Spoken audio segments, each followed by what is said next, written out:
just talking about who Allah isn't, let's talk about who Allah is. And instead of just constructing the philosophy of a God and, talking about why there must be a God, let's talk about what He's like. There's a reason why Allah gave us all these asma and sifat, to know Him, and then to love Him, and then to want to do for Him. And then let's talk about all these qualities that He loves from you. Allah has His names and attributes, but He has His qualities for those that want to love Him as well. وَإِذَا أَرَدْتَ أَن تَعْرِفَ مَكَانَكَ عِنْدَ اللَّهِ فَانْظُرْ إِلَى مَكَانِهِ عِنْدَكَ. As Imam Ahmad rahimahullah said, if you want to know your position with Allah, then look at His position with you. You want to know how Allah loves you? Look at how you love Allah subhanahu wa ta'ala. So to practically do for Him, and you start to see the ayat list out these different things and the ahadith, and there's always something practical. The famous hadith of Abu Hurairah radiallahu ta'ala anhu that the Prophet ﷺ said that Allah Azza wa Jal has said, "Man aada li waliya faqad adhantuhu bil harb." Whoever takes one of my awliya, one of my loved ones as an enemy, I will wage war on that person. For that person, Allah would wage war. And Dr. Nader talked about that hadith a bit. Because Allah subhanahu wa ta'ala says, you don't come close to Him. You don't become a wali of Allah through anything more fundamental than the fara'id, than the mandatory deeds.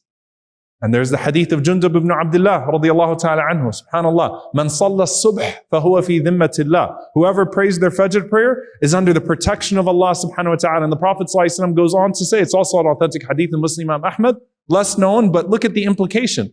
The Prophet ﷺ says, and whoever is fi dhimmatillah, whoever is under Allah's protection, if someone tries to harm that person, فَيَكُبَّهُ فِي وَجْهِهِ فَيَكُبُّهُ عَلَى وَجْهِهِ فِي النَّارِ أو كما قال عليه الصلاة والسلام. Allah will throw that person face first into the fire. Because that person becomes a wali of Allah by virtue of what? Some secret ingredient? No, fajr. They kept their fajr and they observed the rites of salat al-fajr. And they grew.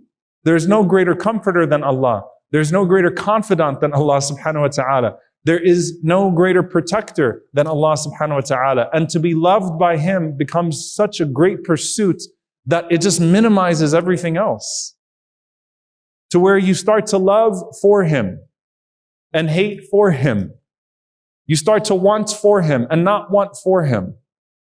And you start to cast everything in that. It overwhelms your senses. Not in a way that gives you some sort of spiritual ecstasy, to where you feel like you're floating all the time, but in a way that you're action driven, to want to hear so badly that Allah considers you amongst His awliya, that Allah considers you amongst those that He loves. So Allah gives us these measures. فَسَوْفَ يَأْتِ اللَّهُ بِقَوْمٍ يُحِبُّهُمْ وَيُحِبُّونَ أَذِلَّةٍ عَلَى الْمُؤْمِنِينَ. The first sign of your love of Allah subhanahu wa ta'ala, of your belief, is the way you're treating your brothers and sisters.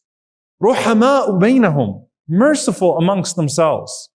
You love your brothers and sisters. You are humble towards your brothers and sisters. أَعِزَّةٍ عَلَى الْكَافِرِينَ. And you have pride with the disbelievers. That doesn't mean that you oppress them or harm them. Because the Prophet ﷺ did not oppress and harm them, but that means that you stand your ground, your principles. Even when you're around people who don't hold that same faith, you don't shy away from what you have of this beautiful deen of Islam. You practice it proudly. They say you wear it proudly, you practice it proudly in every way. You love your deen. You don't relinquish it. وَلَا يَخَافُونَ لَوْمَةَ لَائِمٍ. And you don't fear the blame of the blamer.